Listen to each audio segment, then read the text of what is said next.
Just when I thought I couldn't find my way out, yeah, I searched the God in me to find my way out. I know it can seem way out, but the Creator flows to and through me from way out. I'm talking way out, yeah, yeah, yeah. See, if you believe in the God in you, it's a better place. Creating the force and the power to live a better. Just know that love and joy and peace is one in all of the same space. That you were chosen just like God. Give my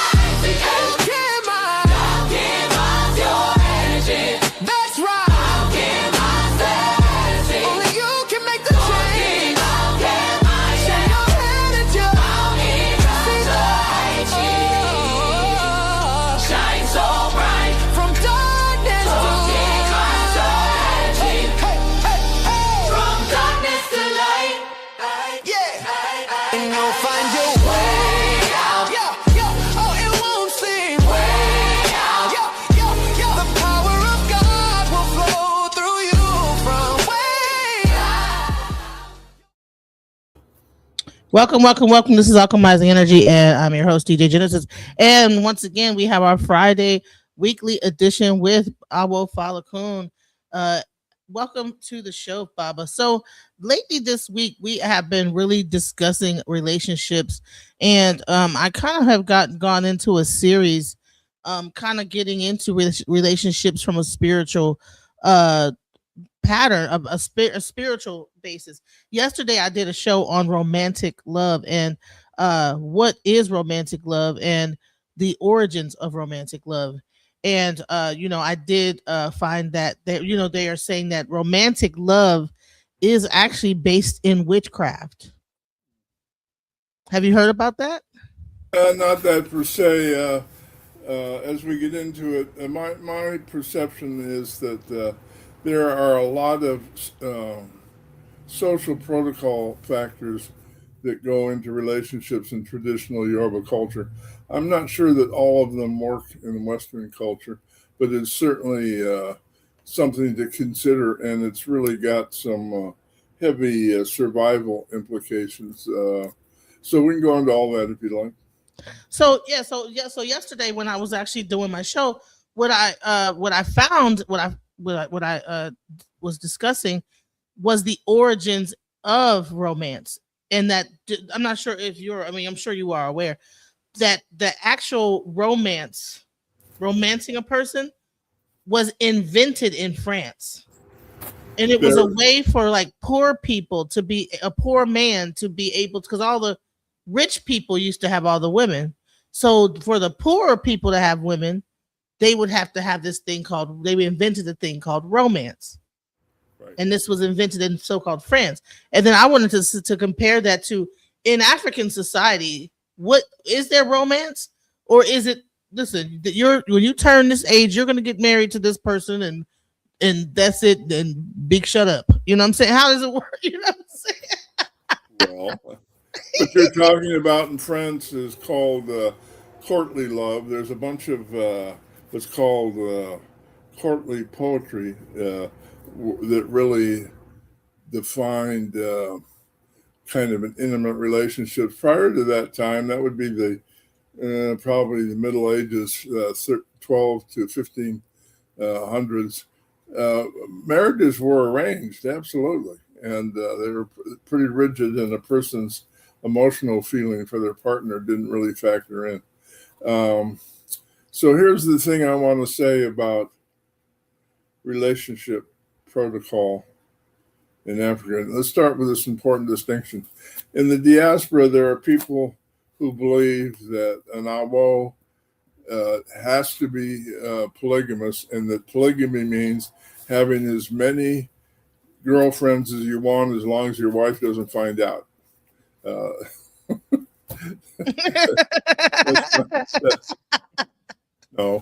No, that's not the way it works. As long as your wife doesn't find out. In traditional Yoruba culture, there's some Orishas, I would say Obatala and Ogun in particular, have a taboo against polygamy. Some of the other Orishas, it's either expected or doesn't really come up one way or another. Which ones are taboo? Who are taboo? Obatala, polygamy is taboo for Obatala initiates and for Ogun. Interesting. Yeah, it is. And as the son of Ogun, I can say I'm hopelessly and eternally monogamous. So I'm not the best person to consult about polygamy. But what I do know is this. In traditional Yoruba culture, there's high value placed on having children to keep the culture alive and in survival, really. And it sounds strange, and no generalizations are always true, but you'll find a very common belief among traditional Yoruba women that they have a social obligation to have at least 4 children. And it's a real strong norm, and it's talked about openly, and there are various structures in place to support that. All right. Now, the first thing that's in place to support that, and I really don't think this would work in America so much, but in traditional Yoruba culture, the women of Iami, which is the Women's Society, really support the the bonding process, the courtship process, the movement towards marriage, and they have some pretty strict rules. So I'll go over some of those. But the first rule they have is if you're interested in a relationship, and believe me, there's a lot of room for interest. It's not all arranged or preordained, and it's rarely done through divination. People can choose who they want to be with, and then they go to divination to ask the question, how do I make the relationship work? But it's actually taboo to ask the question, is so-and-so my soulmate? Or does it, should I marry this person? Those are considered free will questions and not really relevant to the divination process. But in any case, let's say you're a young woman, you're interested in a young man, and you want to have a relationship. The first step, according to tradition, is to prove that you're fertile. So do you have any idea how you do that? Have sex? No, not sex, children. Have children. Right. So in traditional Yoruba culture,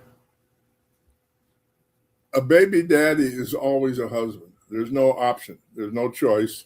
You make a baby, you're responsible for it. End of story, end of discussion.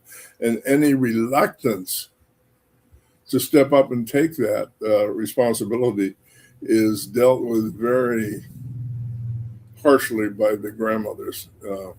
Now, you don't have to have an intimate relationship. You don't even need to live with your partner or your baby mama, but you do have to support the children, and you do have to support the mother. Now, the reason that works to a certain extent is there's a bifurcation of the main industries in rural villages. The men work the farm, the women process the food. So, for example, people talk about Babalaos that Odu says they have to earn a living in Awo. There's no Odu that says that. That's total nonsense. Mm-hmm. There's no Odu that says that at all. In traditional Yoruba culture, it's expected that Awos work.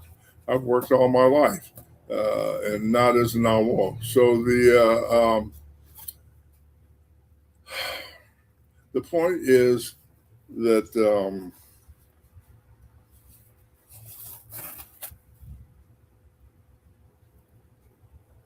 the men of IFA and Ode Ramo, all of them, most of them, I would say maybe 80% of them, work together on a collective farm. Farming in traditional Yoruba culture in Nigeria is pretty basic. You go 3 days a week to pull weeds. There's enough rain and water to sustain the growth of the crops. They tend to rotate crops. They move between corn, yams, and kind of back and forth between those two. But at the harvest time, all the food is brought to the elder Ifa priest's house, and then it's divvied up more or less equally among all the members of the Egbe. That means the husbands and the wives. So the structure of family is really connected to the idea.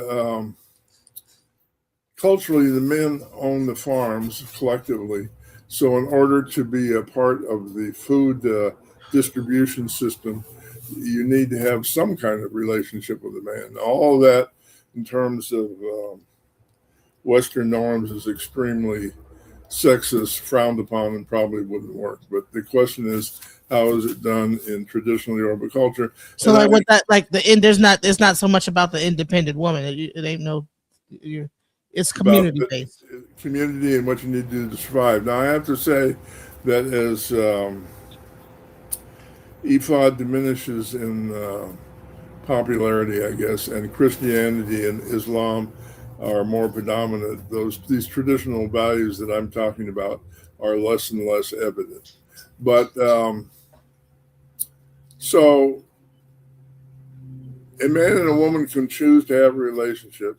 They can go about the process of having a baby. Once the mother becomes pregnant, that's a signal for a marriage ceremony, which is essentially the community comes together.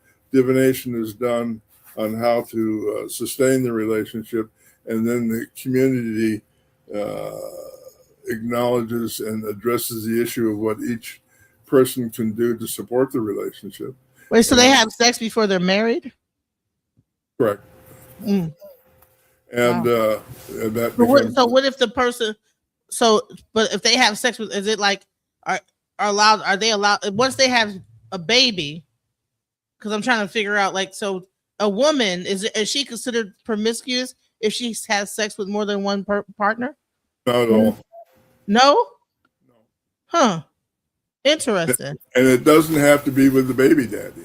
There's a very, what I would call open relationship with the idea of sexuality. Also, this is going to be really controversial, but I try to be as accurate and honest as I can.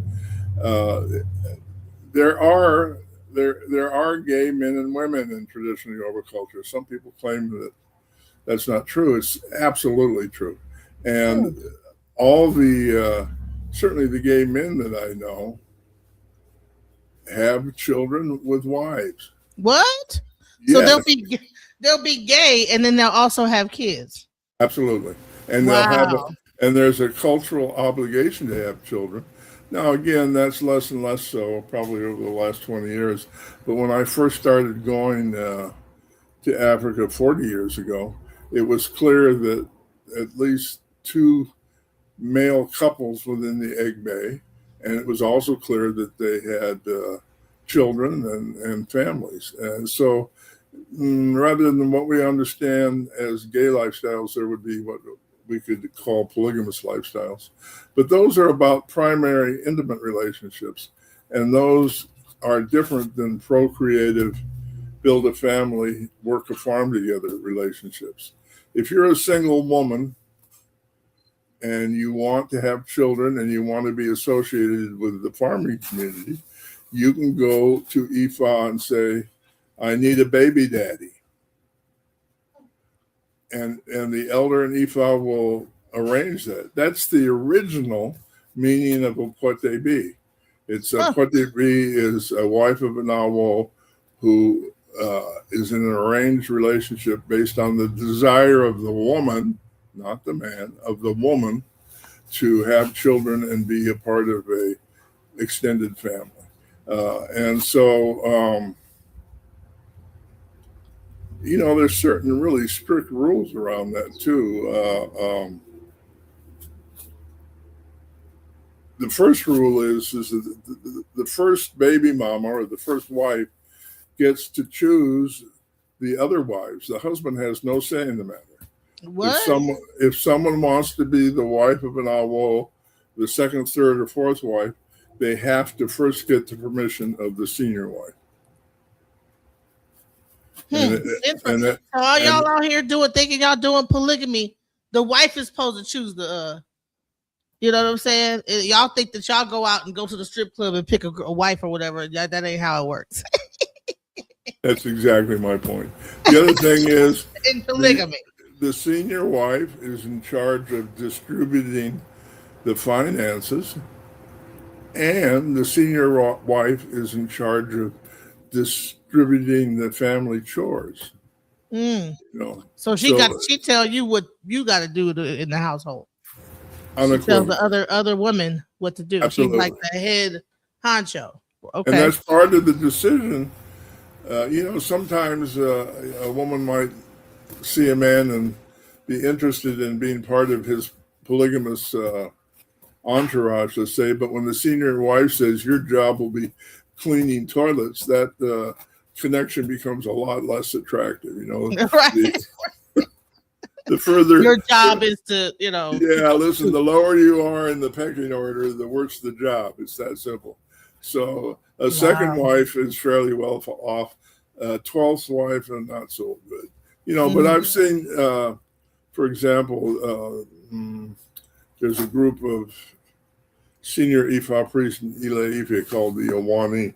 They are the diviners for the king, or they used to be. That's changed recently, and that's a different story. But at the time I was going to Africa. No, that's changed. The Uni and the Uni of Ife and all that. Let's save that conversation for the end of today's thing if you want. That'll get us on a big time sidetrack, and for sure when I talk about that I'll go on a rant. But one of the Awani, there's 16 Ifa priests who each have a chieftaincy title by virtue of being in the Awani.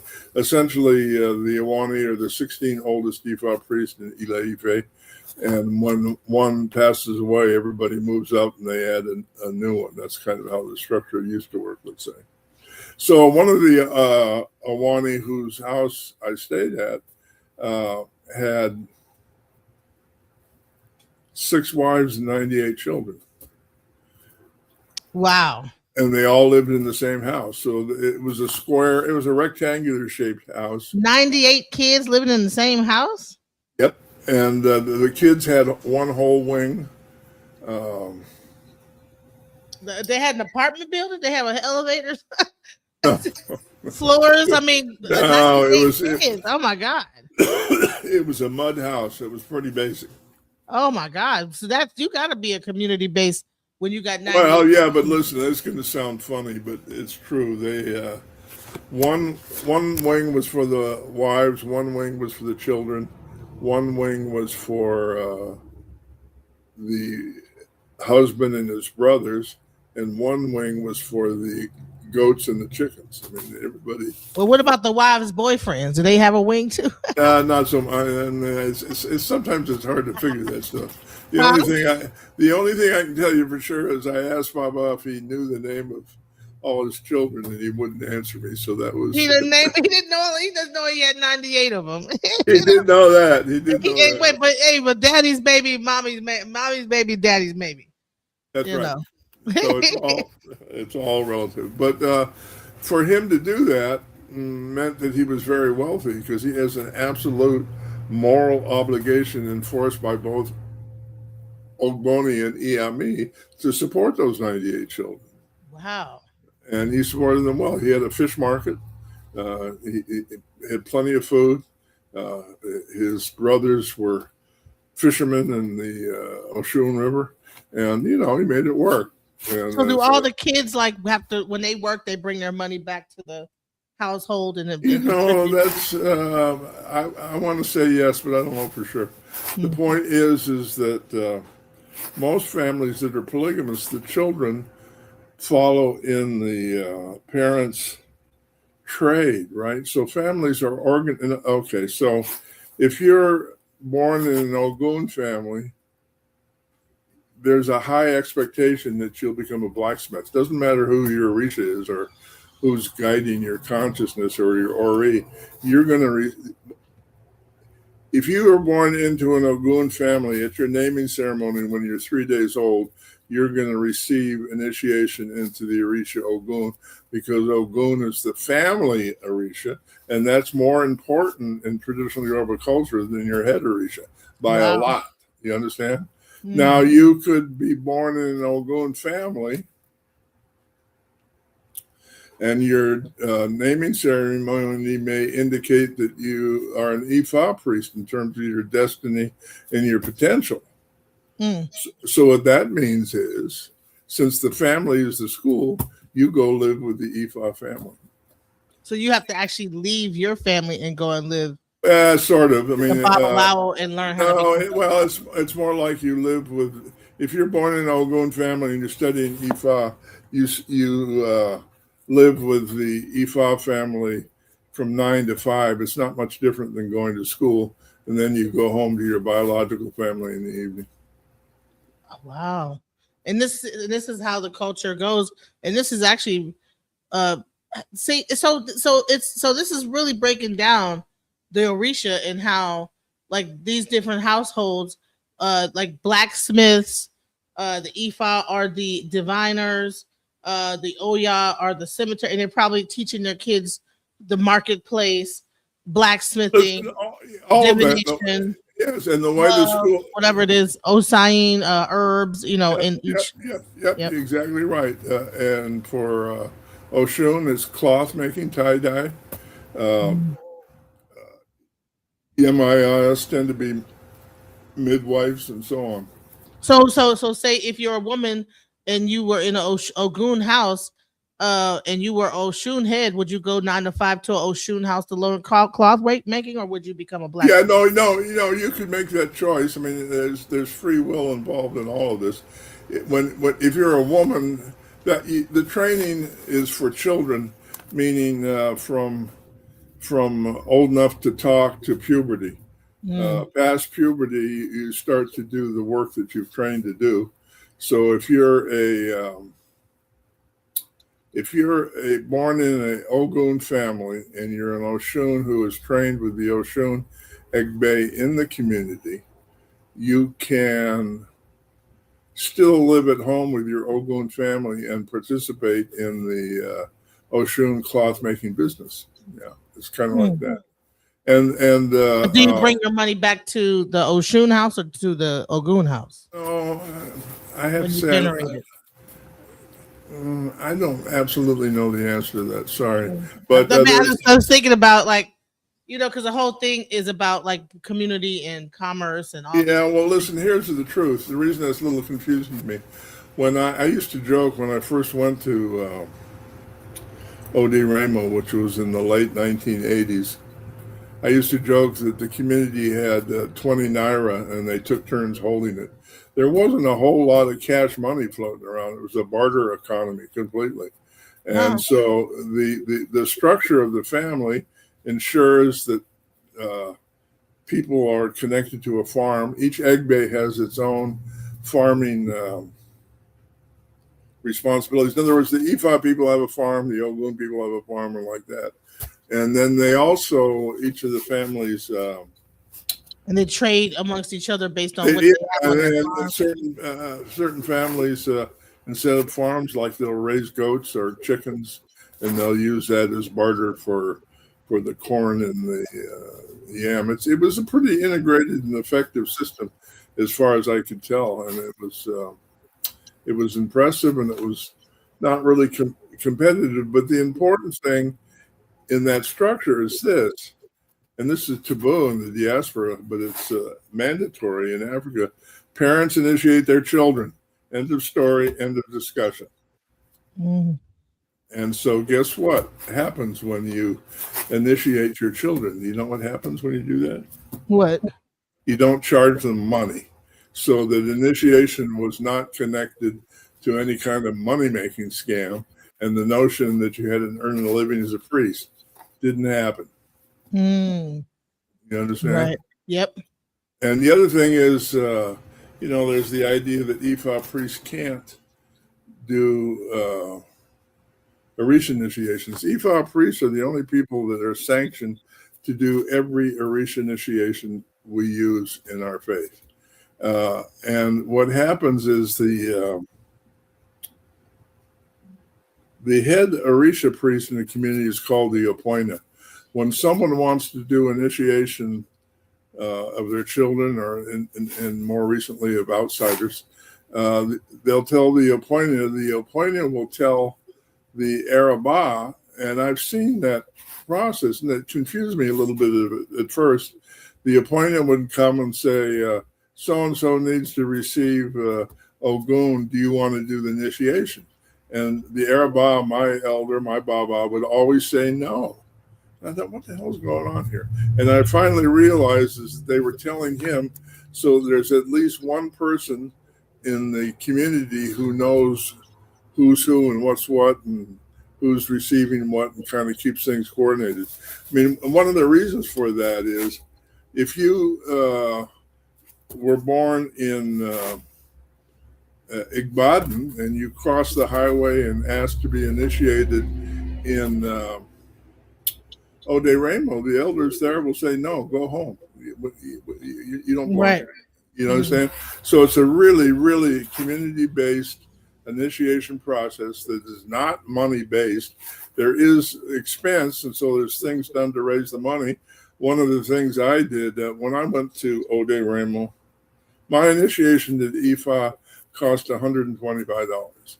And Wow. so one of the things I did is I paid for the materials for various children of the Arabah to get initiated every time I went.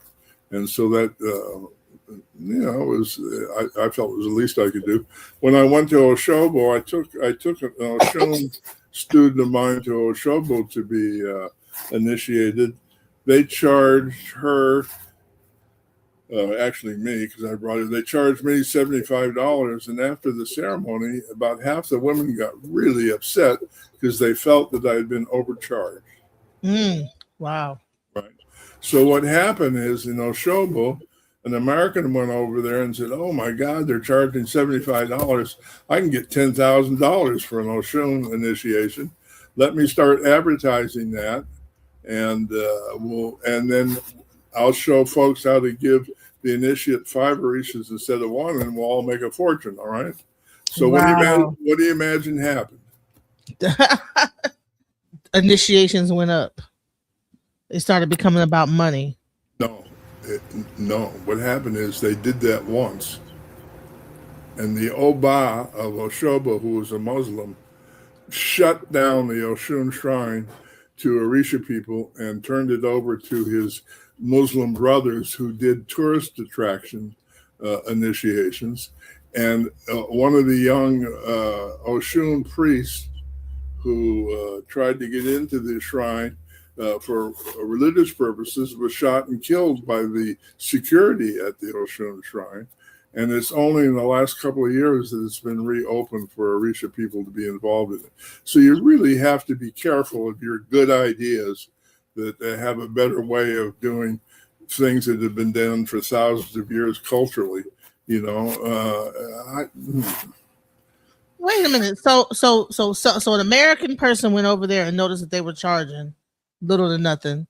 So they said, okay, they began to start bringing more people and making money with the shrine. So then somebody noticed that was their plan. I'm saying it didn't work. They had one initiation. It was actually filmed in a documentary. And I think I saw it. Was it? Let's not go into details. But the point is, they did it once, and you have to understand they charged $10,000. At the time, the average annual income for a rural Yoruba person living in a farming community was $200. $10,000 is like hundreds of thousands of dollars in American money, and that caused some extreme conflict within the community to the point where people were killed, people were excluded from access to the shrine. And at the time of that exclusion, the big miracle of Oshun Shrine is every summer solstice, I think, Oshun would rise up out of the river and appear so you could see her. Oshun would come out of the river in a spirit form, and it was truly miraculous. People came from all over the world to witness the appearance of Oshun. As soon as they started charging $10,000 for Oshun initiations, Oshun never came back. Wow. Wow. So be careful what you ask for, is my point. Which is why it's important to understand, realize, and perpetuate the idea that IFA divination and IFA ritual is about supporting good character, not getting rich. You know, getting rich can support good character at times. And if we follow our passion, we certainly have a good chance of being successful, but it's not the point. It's interesting that you said that it was a Muslim Ifa priest that took over the grove. No, I didn't say IFA priest. I said, hear me clearly. Okay. The Oba of Oshobo, Okay. Muslim, Okay. which is a common problem in Nigeria, that Obas become installed by Ifa ritual and then they change religions for reasons we can go into or not. But the Oba of Oshobo was a Muslim, and he hired his brothers to take over the shrine and to sell initiations to tourists. All right. And he excluded the traditional elders from the Oshobo shrine. And the thing to make it even more painful is the Iyalode, the elder mother of the Oshun shrine in Oshobo. You know who she was? Who? She was the Oba's mother. So he really took that whole thing to the bus stop and created some serious disruption. And that's a judgment, and I'm preaching. Well, But I'm trying to talk about what happens when you disrupt the natural order of things. You know, I mean, who did what? Not so important. But the fact that things changed without being able to think through the implications of those changes is what's it's tragic. Listen, I have a similar story that inadvertently I feel like I contributed to a problem in Ode Ramo. You know, when I first went to Ode Ramo, it was not on the map. The main highway didn't have a sign saying turn here to go to Ode Ramo. It was it was a hidden community, and the reason it was hidden is Ode Ramo in Yoruba means Ramo's forest. But if you put the word break in another place, it means eat your children. So when mothers in traditional Yoruba culture would scold their children, they'd say, don't do that or I'm going to send you to Ode Ramo. So when I first went, it took me half a day to find a cab driver who would take me there. And the guy that did was scared to death. You know, it was embarrassing. Right. So, but here's the point. So I went there and I wrote a bunch of books about Ode Ramo, and all of a sudden, out of nowhere, Ode Ramo became a tourist attraction. Wow. And you understand? They had a minister of tourism they installed. They were placed on the government maps. Ode Ramo was placed on all that. And then they had a street sign indicating where to turn. I mean, it's just like it changed everything. And I'm thinking, okay, this is wonderful. But somebody in the government who was not traditional decided that Ode Ramo was getting too much attention. So what did they do? Can you guess what they did? They sent somebody there to run the town. What? Oh, they made Ode Ramo the location of the army armory. So it's a place where if you go to Ode Ramo now, there's hundreds of tanks and artillery guns and ammunition warehouses. There's entertainment facilities for the soldiers, if you catch my drift. I mean, it just was like, oh no, this is horrible. And yeah, exactly. So when a place, so you have, so what it sounds like to me is in Nigeria, there's a battle between tradition and other like religion. And it seems like when the traditional religion is not respected. It's absolutely true. And what happens is that I can name them, but Nigeria always has a Christian crusade with big name televangelists coming into the country and setting up tents and converting people. The televangelists, you'd know them if I mentioned their names, but the point is they meet twice a year to plan their schedule so that there's always somebody working the televangelist tent. I call them circus. That's not fair. The tent show, whatever. Stop it. So, but the point is, do you know where they meet? The Ocean at the Ocean Grove.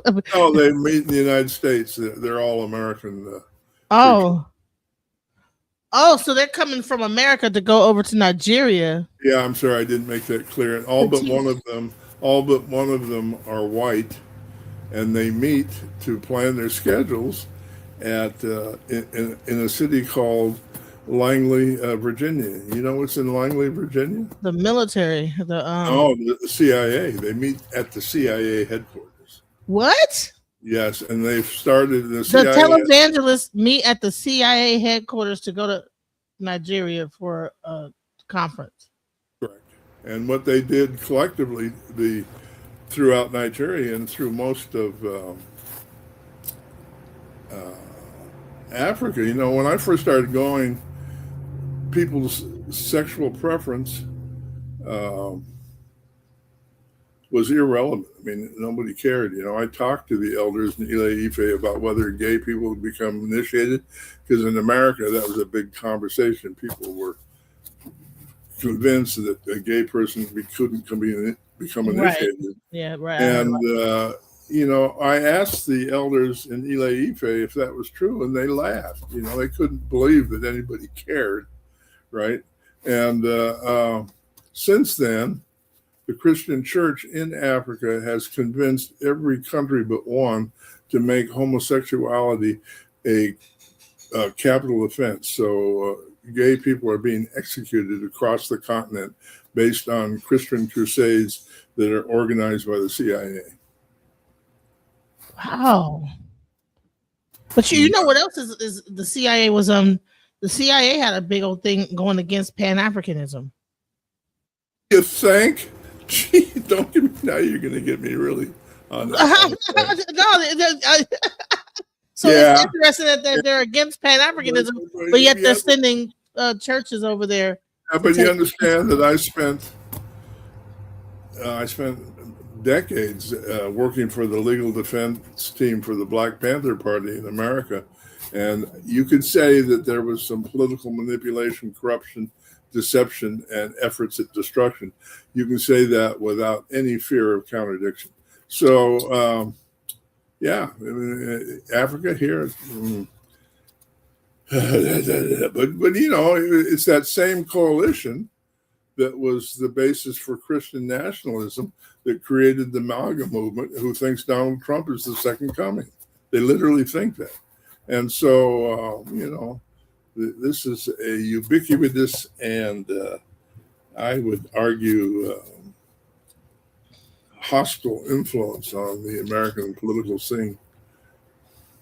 Yeah, and then there's like this whole movement now that Pan-Africanism is dead, and like there's this whole like online like thing, and also there's the diaspora wars. You know, I'm not sure if you're aware of this whole war supposedly going on by Black African Americans and Africans and all this other stuff that's happening. I have to say that's been going on for as long as I've been a part of the tradition. I've tried to stay out of that because I have no cultural authority in that conflict, but it's painful to watch. It's extremely painful. And the thing that made it hard for me is I've been around African Awos and African American Awos who, for the most part, didn't don't speak Yoruba. So the Yorubas were talking horribly about the Americans, and I understood them, and I was like, oh, God, I don't want to hear this. So, that's been problematic for me. So there is this, so there's like this whole, even in the tradition, as when people go over there, there's like this kind of a thing going on. Let me be fair. There are really, really good Awos in Africa. There's a lot of them. They know more than we even know we don't know. The level of their understanding and depth of their wisdom is almost incomprehensible for Americans. And I want to say this about them, and I know a lot of them, and I've been blessed to learn from them and study with them, and none of them, hear me, none, that's zero, none of them are on Facebook. So we're not getting a clear indication of what IFA really is in Africa at all. You understand? And my initiation was a huge controversy in Africa, not because I'm of European descent, but because I wasn't from Ode Remo. Remember, I said earlier that your family initiate in the village where you were born.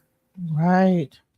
So I was not born in Africa, and I broke the precedent. And after I left, Awos came from all over Nigeria to debate whether that should have happened or not. They ultimately decided yes. The Arabab Ile Ife, who is the senior Ifa priest in Nigeria, at least used to be, he came to the United States. It was the first time he came to the United States in 1992 to go to the conference of Orisha at San Francisco State that was organized by Baba Abimbla. And when he came, they asked him what he wanted to do, and he said he wanted to come and meet me, which had everybody really upset. So he came and met me, and I had my whole family there to greet him. And he spent a whole day testing me and my skills as an Awo. And at the end of the day, he gave me permission to work as an Awo and do initiations in the diaspora.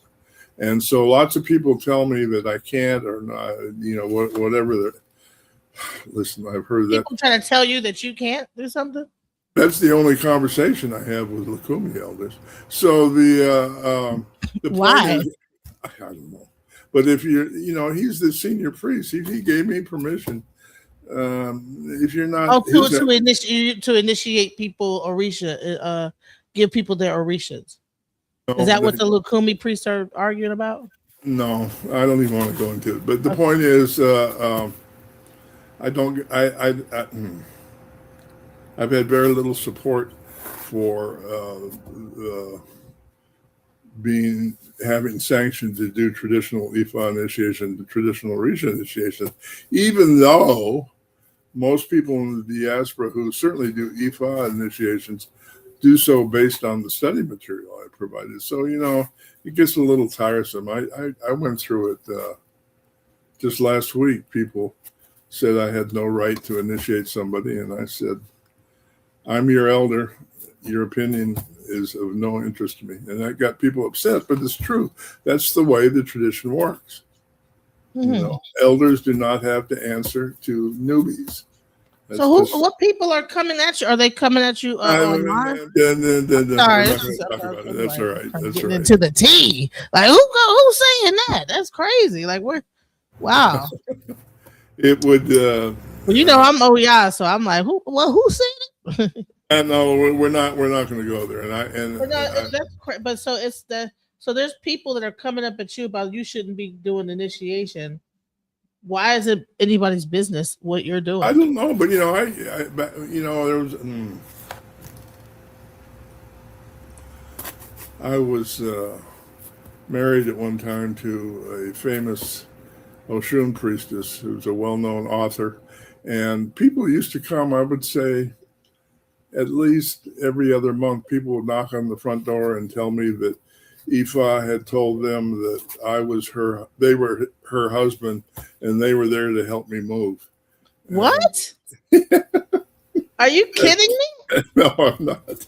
That happened a lot. We're changing stuff. We got off topic here. What? So, Look, marriage in Yoruba culture, people are crazy. That's what it sounds well, like. let's just say that I It did sounds not. like people get spookism. They get a little bit American I IFA think gets real spooky and weird, okay? I think people were surprised at my lack of acceptance of those divinations. But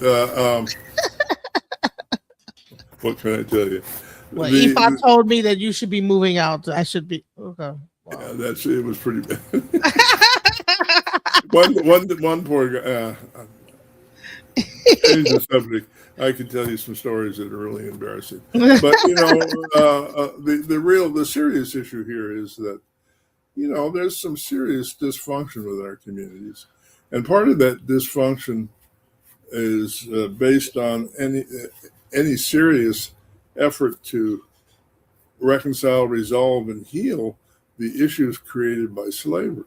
And during the current administration, those issues have gotten worse. I mean, when I was working closely with the Panthers, I felt, we're taking a bite into racism. We're making progress here. We're eventually going to all get along. This is wonderful. And I have to say, under the current mega influence, the situation is worse than it was back in the day. For me, I can't believe that that's where we're at. Let me tell you. Have you heard about the Chud the Builder? How he shot somebody or trying to shoot? He was out in Tennessee running around calling people ninjas, and saying that they were chimping out, and and man, it's just a whole bunch of stuff like that. And but here's the thing, I think it's crazy that Trump was able to within a 4-year period or less than 4 year, not even a whole year, reverse all the work that was done over to it's amazing what he's done, and it's really, really painful, evil, and ugly. There's an organization whose name I forget, who's dedicated to lobbying Congress to make non-Christian religions illegal in America. No. And the chief lobbyist for that group and their attorney is Clarence Thomas's wife. So the influence of that group is, Hobby Lobby. Yeah. The owner of Hobby Lobby has filed suit with the Supreme Court based on the idea that not being able to own slaves is a violation of his religious freedom. What? The owner of Hobby Lobby has filed suit. Boycott Hobby Lobby, guys. What? So did he own slaves? Has he been owning slaves this whole time? And we didn't know it? Well, I'm not going to say that, but he certainly feels that he should have the right to do that. So for everybody, they've been waiting on this moment to come out and really show how they feel. Some of these people, and they're like, okay, finally, I don't have, I could let's turn this whole thing back to how it was. We need to go right back to. It seems like are we going backwards in times? Like a baby. Our Secretary of War wants to repeal the 14th Amendment, which gives freed slave citizenship. I mean, that's insane. And he's not particularly shy about advocating it.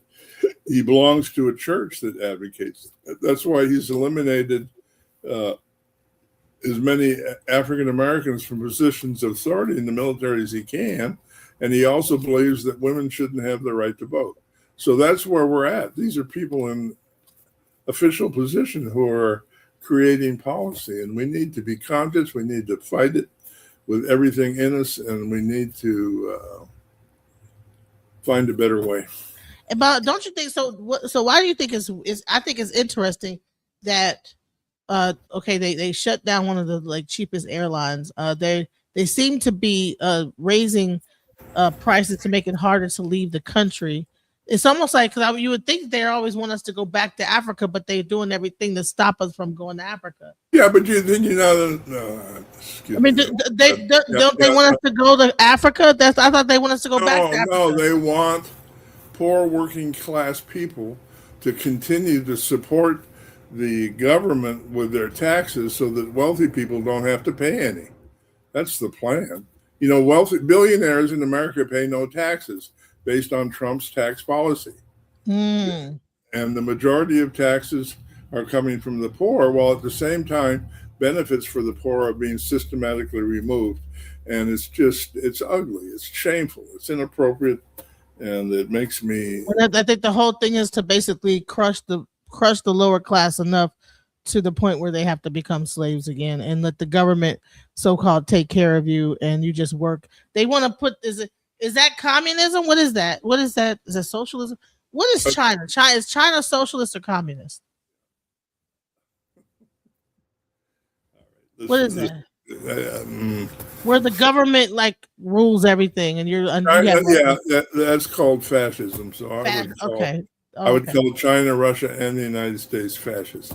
Wow. The whole objective is for those three to run the whole world. Well, no, there's actually they behind the scenes. It's actually one group. The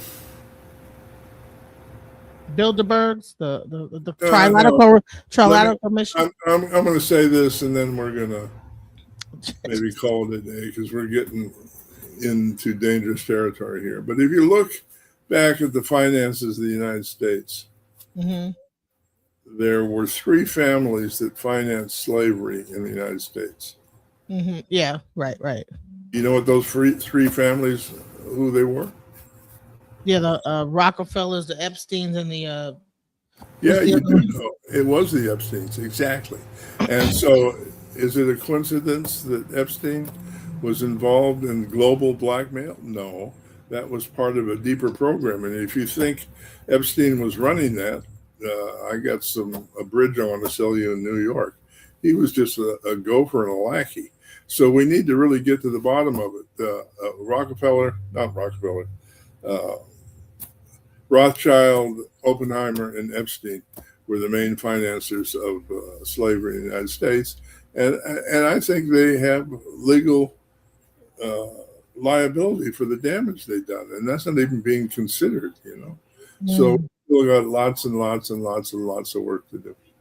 How much longer do you think Trump is going to live? Oh, don't ask me that. That's a crime. I'm sorry. Never mind. Okay. I'm sorry. Predicting the death of a political leader is not. No. I was saying because I know he's sick. I know he has What happened to what was that red-haired comedian who predicted his death and she lost her job? What was her name? I don't know. Kathy Griffin. Right? There you go. So yeah. I'm like if he's because he's got a lot of ailments and they want a second term. I'm like, you think he's gonna make it through this term, or do you think he's gonna really get a second term? Is there a chance? Because I know that they have in China ways that they can prolong life. Yeah, but let's be realistic about it. It doesn't matter because whoever replaces him is going to be just as bad. So let's talk about something more positive in the remaining few minutes. Right. Awo Falokun StudyCenter.com. That's the address for my new school. The school so far has one track on how to do divination. That's a series of 9 lectures. They're free. There's another series on Iwa Pele. There's a charge for that. It's not much. I can't remember what it is. But we also have a 25 class lecture series on how to do IFA initiations, Arish initiations, Iyami initiations, and Egu initiations. The cost for that series is $675, and that class includes a 500-page reference book that includes all the prayers in Yoruba needed to do those initiations, plus a description of the process of doing the initiation.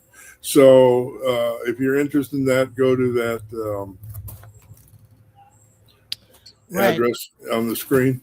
Also, can you put up can you put up Egbe Iwa Pele Ifa Orisha Community? That's the title of my Facebook group. We do free classes every Sunday. We've just started a 8-week course on EME. That's free. It's every Sunday at noon Central Time. And we've got all the elder mothers in the family doing those lectures. I won't be lecturing on that subject. That's a little presumptuous. So the elder mothers have got that handled. I'm grateful to them for sharing their time and their wisdom. There you go. Yes, good. Thank you. So I'll give you one last question, and we'll call it a day. How's that? So in Africa, okay, in a Yoruba tradition, in Ifa tradition, is there a such thing? Because I know that right now they might say it's New Age. There's a thing called twin flame, soulmates. All these different things. A partner. What's it called? So that you have these things called soul contracts, where you might have been married to a person in a past life, and then you make a contract to come back with each other. Are those things common in Yoruba culture, or those primarily like pagan cult, like New Age type of aspects of understanding? I've seen no evidence of that at all, so I don't know. So soulmates. There's no such. So basically, in okay, guys. So in Yoruba tradition, there's no such thing as like a twin flame or a. Are you aware what those things are? What's the last thing? Twin what? Twin flame. A twin flame. It's usually like, see, so the soulmate like apparently is someone from a past life. Hold on, let me get the definition so you can, because we might have something like that, but it's probably definition.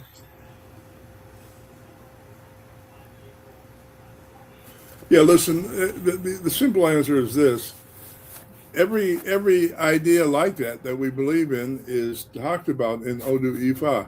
Now, we've got a little bit of a problem with that in that every Odu in the African version of Odu Ifa has between 1 and 200 verses. The verses we have, we're lucky to have 3 or 4, and some of the verses were totally made up in the diaspora and got nothing to do with traditional Ifa at all. So what are we looking at? A soulmate is a person with whom you share a deep, harmonious sort of bond, often feeling like a perfect fit, whereas a twin flame is considered one soul. No. Sorry, no. Mirror-like connection focused on spiritual growth, disruption, and healing. So it's soulmates bring comfort, while twin flames often trigger deep insecurities and growth. And so the objective of it is if you met your twin flame, that person is brought into your life to teach you some type of a karmic lesson that you came on this earth to learn. Okay. Everybody does that. Every relation you have has that component to it. So that's not telling me anything. If you meet somebody and you're attracted to them, or you feel an affinity, or you enjoy being with them, then you go to Ifa and ask the question, how do I make this relationship work? So it's not okay. I think that's interesting. So because a lot of people that are in Ifa in America, like they've heard, there's, I'm not sure where this comes from, this soulmate, twin flame, blah blah. Yes. I'm not sure what their concepts, those concepts come from. I'm clear. It comes from New Age astrologers who make a fortune selling that line of foolishness. If you look at, the Gaia Network. Yes. It's on spirituality, right? The Gaia Network, those ideas are popular on the Gaia Network. But if you notice, there's not one single program on the Gaia Network that features any reference at all to African spirituality. Not a one. There isn't. And I know all those people. All those people in there, I know them.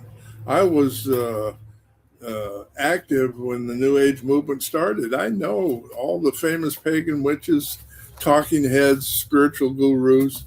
And I'll tell you, the minute you mention African spirituality, they have a fit. What? They have a total fit. They don't want to hear it. They won't allow it. They would never allow me to speak. I got excluded from virtually everything. And the notion that everything that they believe has its origins in Africa just makes people go crazy. And here's the reason I know that. If you're in if you're dealing with spiritual issues and you're in a multicultural environment, white folks, for the most part, know how to behave. But when you get in a group where it's just white folks talking about spirituality, that's some of the most racist BS I've ever heard in my life. A lot of it based on works by Madame Blavatsky. Have you ever heard her? Yeah. Madame Blavatsky, what's her claim to fame? Do you know? Madame Blavatsky, she wasn't she the godmother of eugenics, or was that somebody else? Oh, that's Ayn Rand. That's one of her claims to fame. But Madame Blavatsky was the spiritual foundation for the creation of the Nazi Party in Germany in 1935. I'm not interested in anything she has to say at all, ever. If you actually read her stuff, which I'm embarrassed to say I have, she has the most anal and offensive, defensive racism I've ever seen.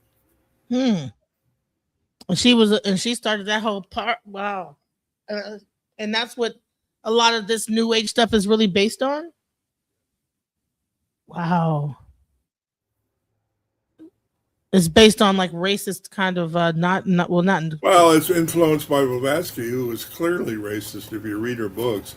The other person who had the same struggle was Crowley and and people, you'll see some black people following that and they don't even know that these guys were even racist.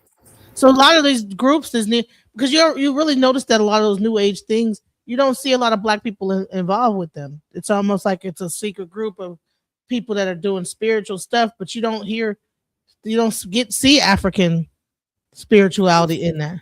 People can do what they want. That's not my point. I'm not trying to be critical. What I am doing is saying that if we're going to come together as a family globally and stop all the competition and foolishness and hatred, the first thing we need to do is acknowledge that everybody alive today on planet Earth has DNA connecting them to a single East African woman. That makes us all African, no matter how we look and who wants to describe us as that. And if we can't come to terms with that, we are suffering a deep illness of gynophobia, meaning fear of the mother. And there's no way you can develop spiritually and hold on to gynophobia. It's just not possible. And what about the Kabbalah? Do you believe that the Kabbalah is close to, in any way, IFA? No, it is IFA. They're the same thing. The Kabbalah originated among the Essenes in the Holy Land when this is a long story. We'll talk about that one class. Essentially, the Kabbalah is this. Akhenaten, who was from Atlantis, came to Egypt about 5,000 years ago and tried to reclaim the original Egyptian religion, which was opposed. So he took the ancient Egyptian religion to Israel and changed his name to Moses. And so the 16 principles of Odu Ifa are coded into the Kabbalah. And you think, well, wait a minute, there's 10 stations, there's 20 positions. No, the top 3 positions of the Kabbalah are one. It's the Hebrew Trinity. So that means it's 8 principles, 8 and 8, the descent of Ashe to earth. First date, the last date is the ascent of Ashe from earth to heaven. That's the exact same formula as used in Odu Ifa. And if you look at the in-depth explanation of those principles as expressed in the Emerald Tablets, the metaphysical principles of the 16 Odu absolutely match concept by concept to the Emerald Tablets used by the Prophet Thoth in Egypt a long time ago. So there's a direct correlation. We can understand Egypt better if we understand Ifa, and we can understand Ifa better if we understand Egypt.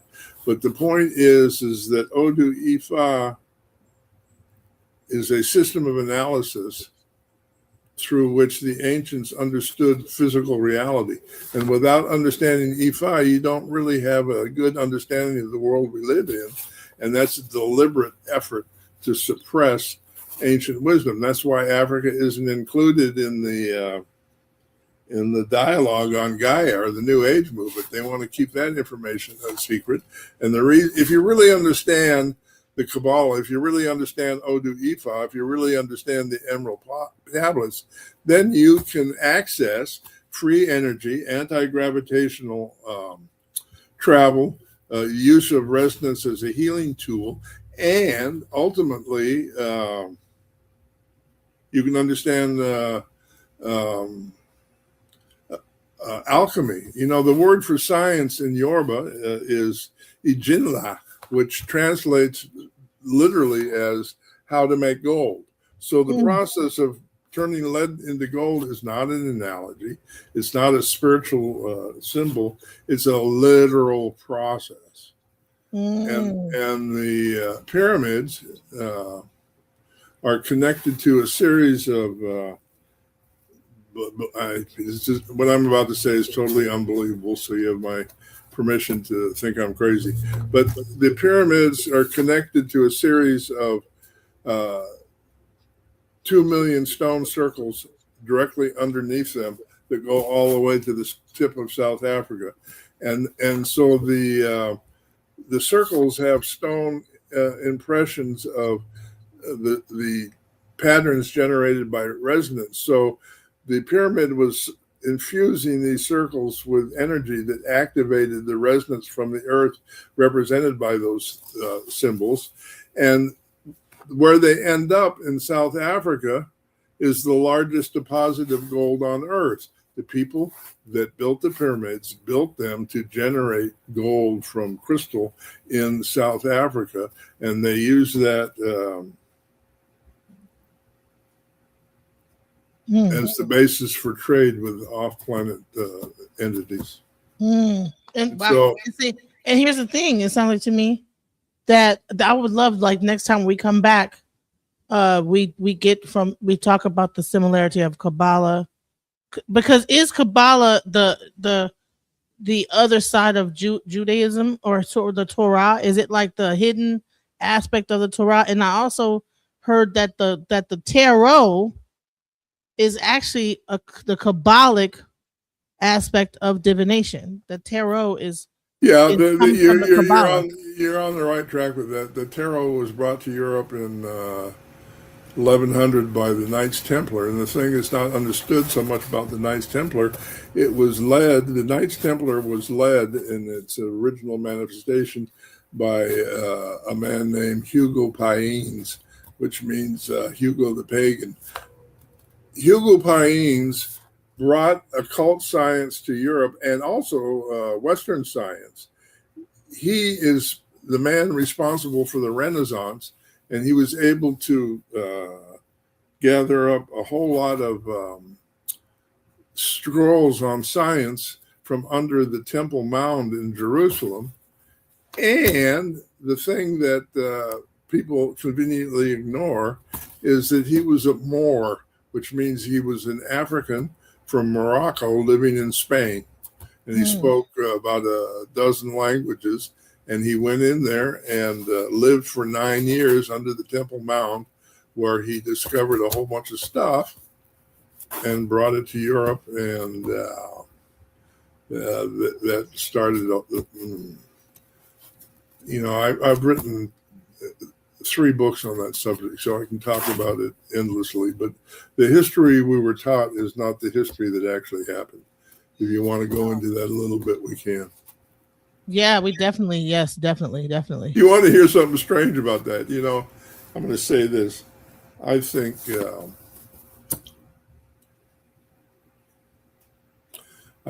most of the views of Mel Gibson are offensive and slightly crazy. But Mel Gibson just finished making a movie based on the Ethiopian Bible, which clearly states Jesus was black. Mel Gibson would be the last person I expected to popularize that idea, but he's right in the thick of it. So that's going to be interesting to see how that. He's about to come out with a book with a black Jesus, a movie with a black Jesus. Correct. After wasn't he the Passion of the Christ? Yes.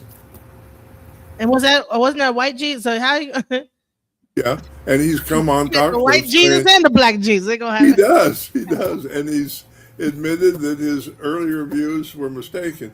wow. His father is actually a famous theologian, believe it or not, and also a Holocaust denier. So he's a little out the Uh-oh. box. But those are all interesting subjects. They're not really. Yeah, they're sort of directly related to IFA in the sense that a lot of distortions of our faith are based on that Catholic history that I think is more mind controlled than theological liberation. I want to. Next week I also want to get into the story of Yewasun because they try to say that that was Jesus, and that Yewasun was Jesus coming into the Yoruba land. Have you heard of that, Yewasun?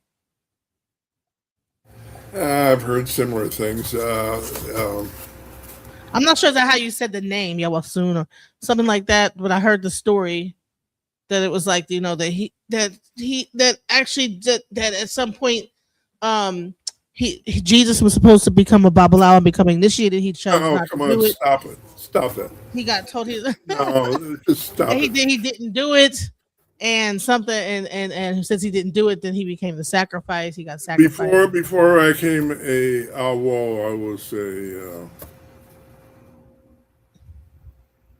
student of historical biblical research. Hmm. The the likelihood that the biblical Jesus ever existed is pretty close to zero. There are So the fact that he might have become a Babalawo, give me a break. It's like saying Howdy Doody became a Babalawo. I'm sorry. I'm sure I'm offending everybody. Right. But to be fair, He became a Babalawo. the biblical story of Jesus was loosely based on the story of the last pharaoh of Syria. And there's a reason that's important because when Alexander invaded Egypt, he shut down the Egyptian religion and made himself the Pharaoh of Egypt. And so the priest in Egypt at the time of Alexander's invasion went to a range of mountains called Nag Hammadi and wrote all the ancient Egyptian mysteries under the using Greek metaphysical language in which Christos, the Greek for Christ, was a reference to somebody who had been initiated into what we would call Elah. So there is a connection metaphysically there, but not necessarily historically. We can go into that if you want, but know this, you're showing great courage by having me on just talking about simple stuff. If we do a deep dive into history, prepared for some annoyed listeners. Hey, listen, I get annoyed at listeners all the time. I've been called all kind of names. All right. So I'm used to it by now. I've been called fat and all type of thing. So especially when I was talking about Trump, I'm delusional. I'm everything. So I had people call me a nigger. You know what I'm saying? People type in NIGGE like. So ain't that so? Hey, I'm not afraid of the controversy. Let's talk about what the story is. I don't care. There's the biblical story of Jesus is the Egyptian story of Osiris. Hello. Right. It's not similar. It's not close. It's the exact same story. And that story appears in 17 different cultures in the exact same format. So how can that be one person? The answer is it can't. So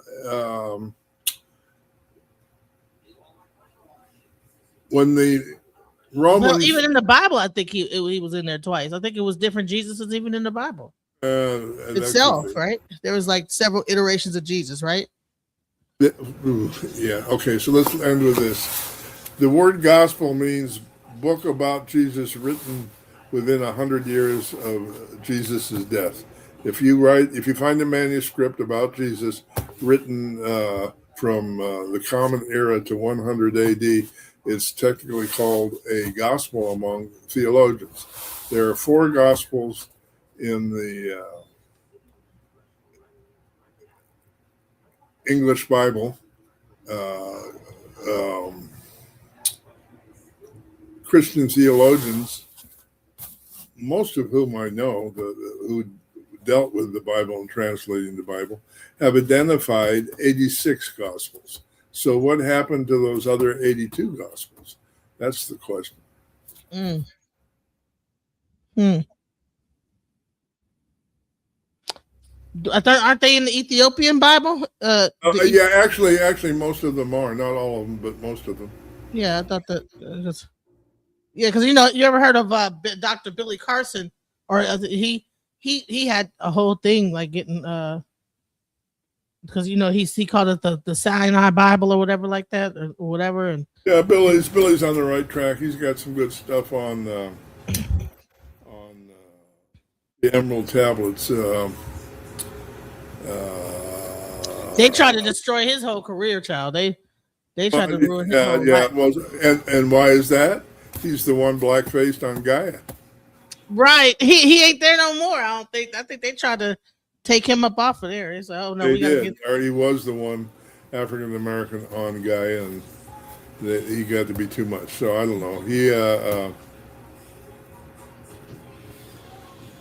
yeah. Right. You're not supposed to judge, so you gotta keep your words. Listen, pick your words wisely. I fell down a rabbit hole. I'm gonna run. Stay safe.